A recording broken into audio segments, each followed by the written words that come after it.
আসসালামু আলাইকুম। এটিএন বাংলা সংবাদে সবাইকে স্বাগত জানাচ্ছি। ফাতিহা শাফি। প্রধানমন্ত্রী তারেক রহমানের সাথে সাক্ষাৎ করেছেন বাংলাদেশ পূজা উদযাপন পরিষদ ও মহানগর সার্বজনীন পূজা কমিটির নেতারা। প্রধানমন্ত্রীর অতিরিক্ত প্রেস সচিব আতিকুর রহমান রুমন জানান, প্রধানমন্ত্রীর সাথে হিন্দু সম্প্রদায়ের বিভিন্ন সমস্যা নিয়ে আলোচনা হয়েছে। সমস্যাগুলো পর্যায়ক্রমে সমাধানের আশ্বাস দেন প্রধানমন্ত্রী। ২৪ সালের ৫ই আগস্টের পর হিন্দু সম্প্রদায়ের উপর যেসব নিপীড়ন নির্যাতন হয়েছে তা প্রধানমন্ত্রীর সামনে তুলে ধরেন সংখ্যালঘু সম্প্রদায়ের নেতারা। এ সময় স্থানীয় সরকার মন্ত্রী ও বিএনপি মহাসচিব মির্জা ফখরুল ইসলাম আলমগীর, দলের চেয়ারম্যানের উপদেষ্টা, কাউন্সিলের সদস্য বিজন কান্তি সরকার উপস্থিত ছিলেন। জ্বালানি তেলের একদিকে চলছে তীব্র সংকট, অন্যদিকে চলছে মজুদের মহোৎসব। জ্বালানি মন্ত্রণালয় বলছে, গত এক মাসে অভিযানে তেল উদ্ধার করা হয়েছে ৩,৭২,০০০ লিটার। জরিমানা হয়েছে ১ কোটি টাকা। জ্বালানি মন্ত্রণালয়ের মুখপাত্র মনির হোসেন চৌধুরী জানান, এই মুহূর্তে জ্বালানি তেলের মজুদ আছে ২.৫ লাখ টন। চলছে আরও আনার প্রক্রিয়া। মানুষের মধ্যে প্যানিক বাইংটা এখনো বন্ধ হয়নি, যে কারণে পেট্রোল পাম্পগুলোর সাপ্লাই চেইনটাতে ইন্টারাপশন হচ্ছে। মাঝে মাঝে উদ্ধার অভিযান চলছে। রাষ্ট্রের সমস্ত আইন শৃঙ্খলা বাহিনী এটার সাথে কাজ করছে এবং প্রচলিত আইন অনুযায়ী যা যা করা দরকার সেভাবেই কিন্তু ব্যবস্থা নেওয়া হচ্ছে। আমাদের পর্যাপ্ত মজুদ আছে, একদম পর্যাপ্ত মজুদ আছে এখানে শিওরিও। ফলে কোনো সংকট নাই, কোনো সংকট ডিজেলের ক্ষেত্রেও নাই। এপ্রিল মাসটা আমরা পুরোপুরি নিরাপদ আছি। জ্বালানি সংকটের কারণে রাজধানী সহ দেশের সকল দোকান, বাণিজ্য বিতান ও শপিং মল রাত ৮টার মধ্যে বন্ধের ঘোষণা দিয়েছে বাংলাদেশ দোকান মালিক সমিতি। এক বিজ্ঞপ্তিতে সমিতির পক্ষ থেকে জানানো হয়, আন্তর্জাতিক সংকট বিবেচনায় নিয়ে বিদ্যুৎ ও জ্বালানি সাশ্রয়ে সরকারকে সহযোগিতা করতেই এমন সিদ্ধান্ত। তবে ফার্মেসি, জরুরি সেবার দোকান, হোটেল ও কাঁচা বাজার এর আওতামুক্ত থাকবে। হাম হঠাৎ বজ্রপাতের মতো এসেছে, এ নিয়ে কোনো পূর্ব প্রস্তুতি না থাকায় অনেকগুলো শিশুর মৃত্যু হয়েছে বলে জানিয়েছেন স্বাস্থ্যমন্ত্রী সরদার মোহাম্মদ সাখাওয়াত হোসেন।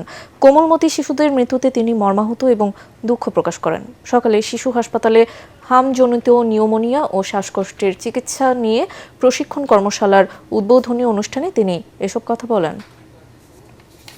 আমরা গ্যাভির কাছ থেকে তাদের যে নিজস্ব স্টক আমরা হাওলাত নিয়েছি গতকাল, এইটা দিয়ে আমরা আগামী রবিবার থেকে সারা বাংলাদেশে আমরা ভ্যাকসিন চালু করতেছি। 2020-21 সনে হামের টিকা দেওয়া হয়েছিল 1 মাস। তার পরবর্তীতেও বাচ্চা জন্ম হয়েছে আমাদের দেশে। ওই সময় অনেক ড্রপ আউট হয়েছে।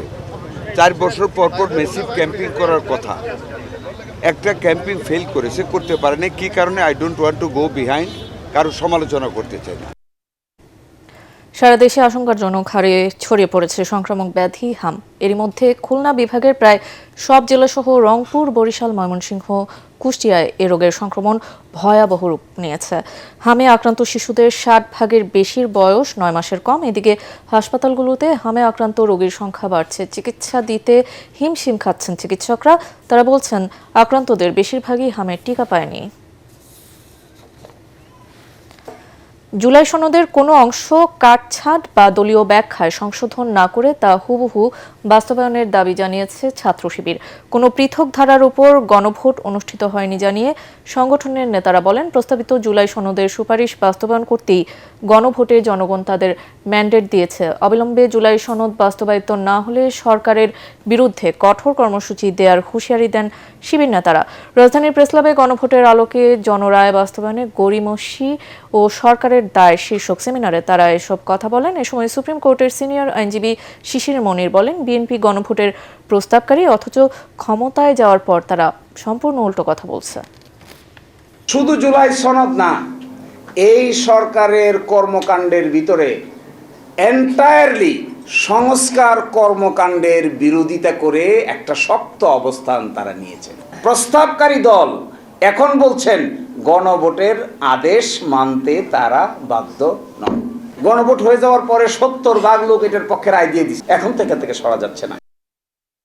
হবিগঞ্জ জেলার মাধবপুর উপজেলার মনতলা রেল স্টেশনের কাছে তেলবাহী ট্রেন লাইনচ্যুত হওয়ার 19 ঘণ্টা পার হয়ে গেলেও সিলেটের সঙ্গে সারা দেশের রেল যোগাযোগ স্বাভাবিক হয়নি। বুধবার রাত 9টার দিকে সিলেটগামী ট্রেনটি দুর্ঘটনার কবলে পড়লে অন্তত 6টি বগি লাইনচ্যুত হয়ে ছিটকে পড়ে। এতে বিপুল পরিমাণ তেল ছড়িয়ে পড়ে আশেপাশের এলাকা, সড়ক ও খালে। এ ঘটনার পর থেকে উদ্ধার কাজে সহযোগিতা করছে সেনাবাহিনী, বর্ডার গার্ড বাংলাদেশ ও পুলিশ সহ বিভিন্ন সংস্থা। নোয়াপাড়া রেলওয়ে স্টেশন কর্তৃপক্ষ দুর্ঘটনার কারণে এখন পর্যন্ত 3টি ট্রেনের সূচি বাতিল করা হয়েছে। রেল যোগাযোগ স্বাভাবিক হতে আরও 4 থেকে 5 ঘন্টা সময় লাগতে পারে। এদিকে হবিগঞ্জে তেলবাহী ট্রেন দুর্ঘটনায় বিভাগীয় পরিবহন কর্মকর্তাকে প্রধান করে 5 সদস্যের তদন্ত কমিটি গঠন করা হয়েছে। 3 দিনের মধ্যে প্রতিবেদন দাখিলের নির্দেশ দেওয়া হয়েছে। পরবর্তী সংবাদ দেখার আমন্ত্রণ জানিয়ে এখনকার মতো শেষ করছি। এটিএন বাংলার সংবাদ ইউটিউবে দেখতে ব্রাউজ করুন youtube/ATN Bangla News। ধন্যবাদ সাথে থাকার জন্য।